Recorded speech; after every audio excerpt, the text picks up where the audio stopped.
E o presidente do Senado, Rodrigo Pacheco, afirmou que vai apreciar o pedido de impeachment de Alexandre de Moraes, protocolado na segunda-feira, com prudência e respeito. Eu sempre tive muita prudência ao avaliar impeachment em relação a atos jurisdicionais. Considero que decisões judiciais, por mais equivocadas que sejam, são passíveis de recurso.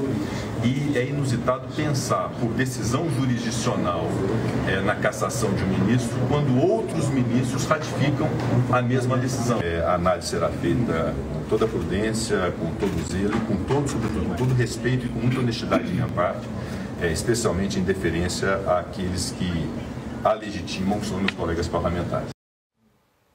A petição tem a assinatura de 153 deputados e de mais de 1.400.000 pessoas que entendem que Alexandre de Moraes deve ser destituído da sua função.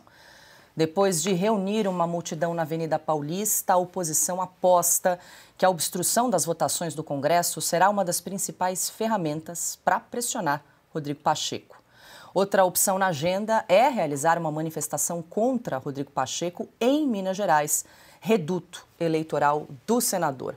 Silvio Navarro, muito boa noite, seja bem-vindo. Silvio, a gente exibiu aí um trecho desse vídeo em que os parlamentares entregam, então protocolam o pedido de impeachment do ministro Alexandre de Moraes, entregam nas mãos do presidente do Senado, Rodrigo Pacheco. Isso ocorreu ontem, nós até comentamos aqui que houve uma coletiva na sequência, vários parlamentares se manifestaram ontem em razão aí desse pedido e agora o que nós até conversamos ontem, qual será o próximo passo a partir da entrega de mais esse pedido de impeachment aí do ministro Alexandre de Moraes. A questão é se essa mobilização, por exemplo, do 7 de setembro, que ocorreu aí no sábado, vai ter condições aí de gerar mais pressão para que esse pedido seja dado aí o seguimento devido dentro do Senado. Boa noite, Silvio.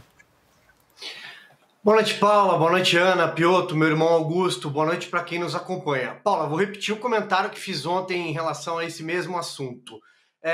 Ou o presidente do Senado, por consequência, presidente do Congresso, e daí a importância dos deputados. São 153 deputados, porque o presidente do Congresso, no nosso sistema bicameral, ele também comanda, né, quando temos uma sessão do Congresso Nacional, os deputados. Ou ele se sensibiliza e entende o recado que foi dado pelas ruas no sábado, ou então, provavelmente, essa massa, essa frente de oposição que não tem número regimental, eu falei tudo isso ontem, não tem número regimental para uma obstrução, mas consegue, por meio de ferramentas nas comissões, já aconteceu um pouco disso na CCJ hoje da Câmara dos Deputados, nós vamos falar um pouco sobre isso, o avanço, né? Tem lá também, inclusive, o PL da anistia, algumas ferramentas para tentar não pautar determinados projetos, retardar determinadas votações, é o que se pode fazer,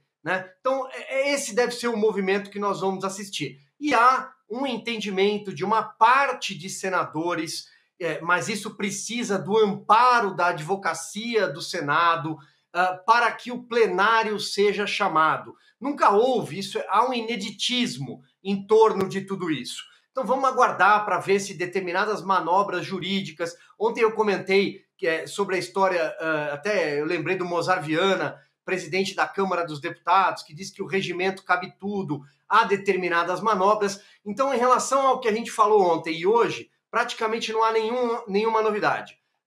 Vamos aguardar apenas a CCJ, que eu acho que faz parte da pauta do programa. Augusto. O único reparo que quero fazer, também não tem nada a acrescentar, como disse o Silvio, é o que foi dito ontem. Esse cara é uma fábrica de platitudes, né? Assim, só fala coisas dispensáveis, não precisa dizer nada. Se ele não falasse, não teria acontecido nada. Ele diz que vai analisar com a devida prudência.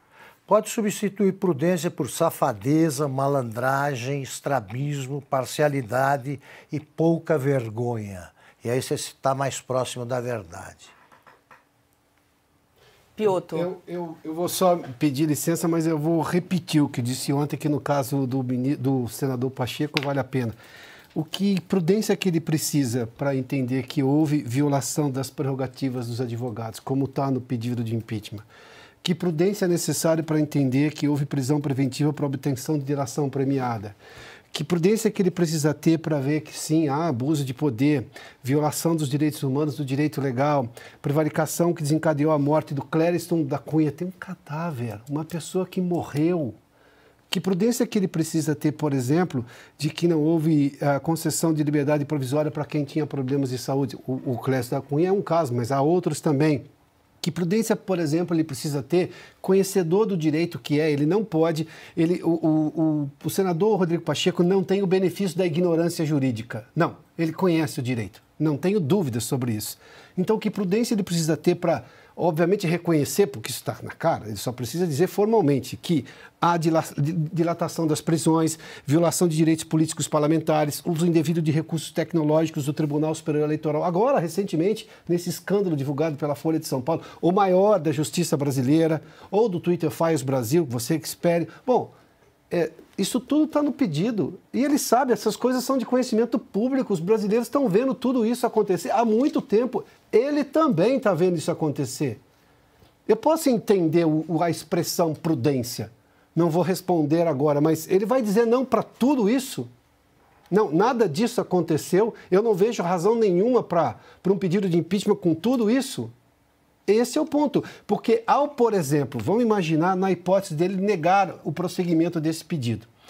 Ainda que haja o questionamento de que talvez não seja a palavra dele, que a mesa que teria que se manifestar. Mas vamos lá. Ele está dizendo que não houve nenhum desses abusos, em que os advogados não tiveram problema com os autos, que pessoas doentes não tiveram o entendimento da PGR assentido pelo ministro Alexandre de Moraes, que não houve dilatação das prisões. Bom, tudo isso que nós conhecemos há muito tempo e que está escrito nesse pedido de impeachment.